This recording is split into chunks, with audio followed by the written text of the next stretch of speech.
Shalom, Bapak Ibu yang kami kasihi dalam nama Tuhan Yesus Kristus. Kami dari Majelis Daerah YPP Batu di Sumatera bagian Selatan dan Sekolah Tinggi Teologi Ebenezer dalam program Sabda Ilahi menyapa Anda pagi ini. Tuhan Yesus memberkati.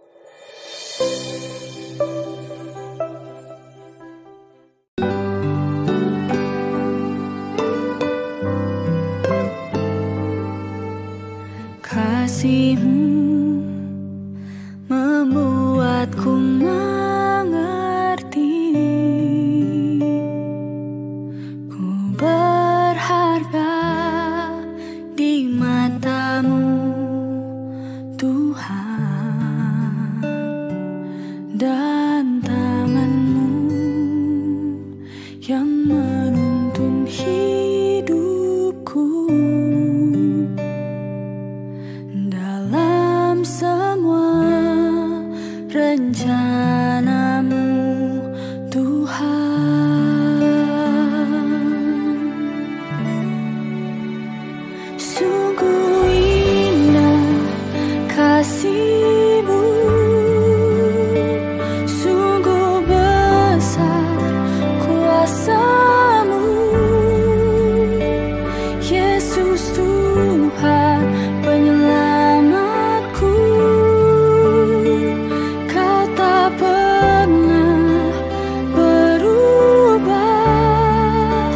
untuk menggenapi janji-Mu, itu yang ku percaya.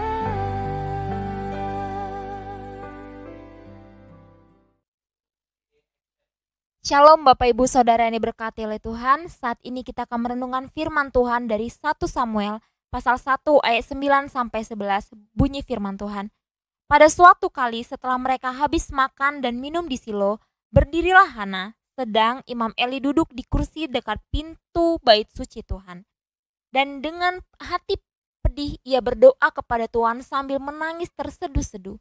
Kemudian bernazarlah ia, katanya, Tuhan semesta alam, jika sungguh-sungguh Engkau memperhatikan sengsara hamba-Mu ini dan mengingat kepadaku dan tidak melupakan hamba-Mu ini, tetapi memberikan kepada hamba-Mu ini seorang anak laki-laki, maka aku akan memberikan dia kepada Tuhan untuk seumur hidupnya, dan pisau cukur tidak akan menyentuh kepalanya. Bapak Ibu Saudara yang diberkati oleh Tuhan, di dalam setiap musim kehidupan tentunya kita mengalami pergumulan yang membuat kita tidak berdaya, dan sering membuat kita bertukuk lutut untuk menaikkan permohonan. Hana adalah salah satu tokoh yang mengalami pergumulan yang sangat berat, sampai-sampai ia tidak dapat dihiburkan oleh siapapun. Hana di dalam bahasa Ibrani yaitu Chana atau Hana, yang artinya adalah menyenangkan, keagungan, kemurahan hati. Ketika menghadapi pergumulan yang berat, yang perlu kita ketahui ialah Allah tidak pernah merencanakan yang negatif kepada setiap anak-anaknya.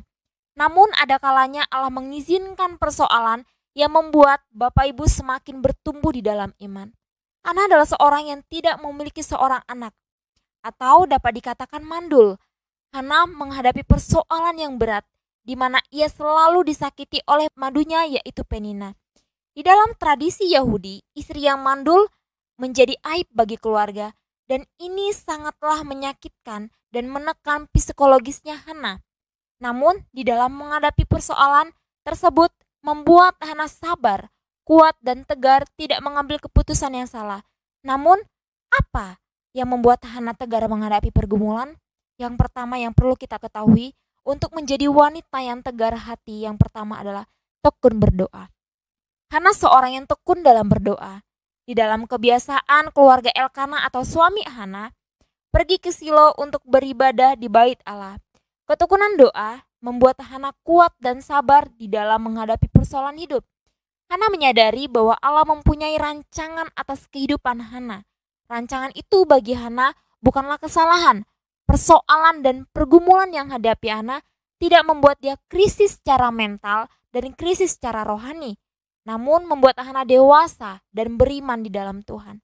Bapak Ibu Saudara yang berkati oleh Tuhan dimanapun Bapak Ibu berada, percayalah bahwa Allah sanggup menolong kita. Yang kedua, kesabaran membuka pintu yang tertutup. Allah yang adalah setia dalam janji-janjinya dan berkuasa menyatakan mujizatnya. Allah menyatakan rencananya dan melihat kesabaran dan ketekunan Hana, sehingga Allah menjawab doa dan pergumulannya, dan ia pun mengandung seorang anak laki-laki. Ketika kita berdoa, Allah menyatakan kehendaknya, sebab rancangan Tuhan di dalam kehidupan kita membuat kita akan mengalami damai sejahtera.